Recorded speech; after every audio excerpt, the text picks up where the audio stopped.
తలుపు తీస్తే కుక్కలు లోపలికి వస్తాయి. నేను వచ్చింది మీకోసం. నాతో ఏం పని? ఒకసారి కిందకు వస్తే చెప్తాను. ఒకసారి పైకెక్కిన తర్వాత కిందకి దిగను. మీతో ఒక ముఖ్యమైన విషయం మాట్లాడాలి.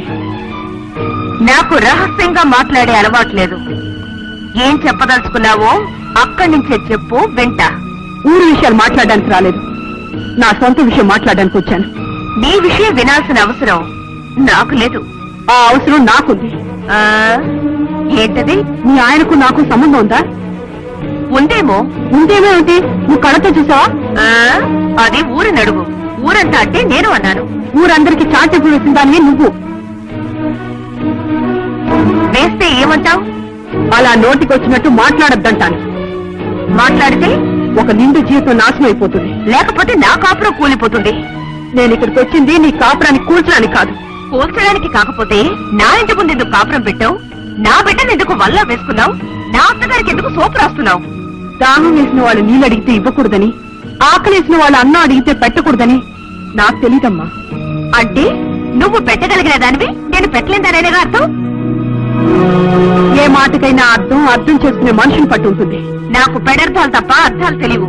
నాతో మాట్లాడుకో, వెళ్ళు. వెళ్ళడానికి కాదు నేను ఇక్కడికి వచ్చింది. నా మీద నిన్న ఎందుకు వేసాను అడగడానికి వచ్చాను. నాకు బుద్ధి లేదు, నింద వేశాను. లోకానికి కూడా బుద్ధి లేదా తల్లి? అంత లంకను తగలపెట్టింది ఒక తోకే కదమ్మా.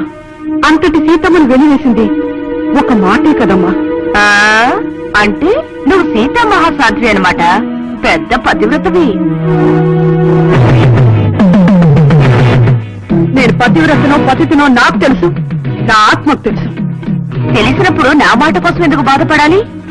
ఇంటింటికి వెళ్ళు, నేను సీతమ్మనని చెప్పు. సుమిత్ర, గోడ మీద వేసిన పేడ రంగుతో పోతుంది, మనిషి మీద బుర్ర జలితే అది నీళ్ళతో పోతుంది. కానీ పెళ్లి కాని ఆడపిల్ల మీద నింద వేస్తే అది కట్టే కాలి బూడిదైన తర్వాత కూడా పోదు. ఆడదానిగా పుట్టేవే తప్ప ఆడదంటే అర్థం తెలీదు. ఆడదానిగా బ్రతుకుతున్నావే తప్ప ఆడ బ్రతుకు నీకు తెలీదు. బిడ్డని కన్నావే తప్ప ఎందుకు కన్నావో నీకు తెలీదు. ఆడిది అనుగ్రహిస్తే దేవత, ఆగ్రహిస్తే రాక్షసి. ఆడిది సహిస్తే శాంతమూర్తి, తెప్పిస్తే పరాశక్తి. మన సరదా కోసం ఒక రాయి విసిరితే ఆ రాయి మరొక తల పగలు కొడితే వాళ్ళు చూస్తూ ఊరుకుంటారని మాత్రం అనుకోకు. వస్తాను.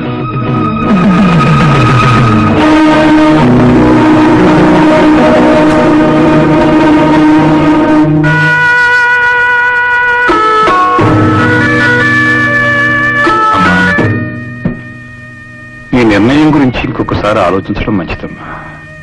ఆలోచించిన తర్వాత తీసుకునేవి నిర్ణయాలు, వాటిలో మార్పు ఉండదు. కాని వాళ్ళ మాటల కోసం అయిన వాళ్ళని దూరం చేసుకోవడం చట్ట ప్రకారం తప్పమ్మా. Okay, good luck.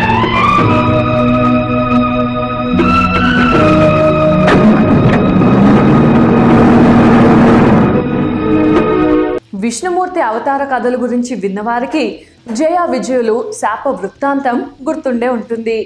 జయ విజయులు ఇరువురు విష్ణుమూర్తి ద్వారపాలకులు. కొందరు మహర్షులను వైకుంఠంలోనికి రానివ్వకుండా అడ్డుపడినందుకు శిక్షగా వారు రాక్షసులుగా భూలోకం మీద జన్మించాలన్న శాపాన్ని పొందడము. వారిని సంహరించేందుకు విష్ణుమూర్తి నరసింహునిగా, రామునిగా, కృష్ణునిగా అవతారాలు దాల్చడం తెలిసిందే.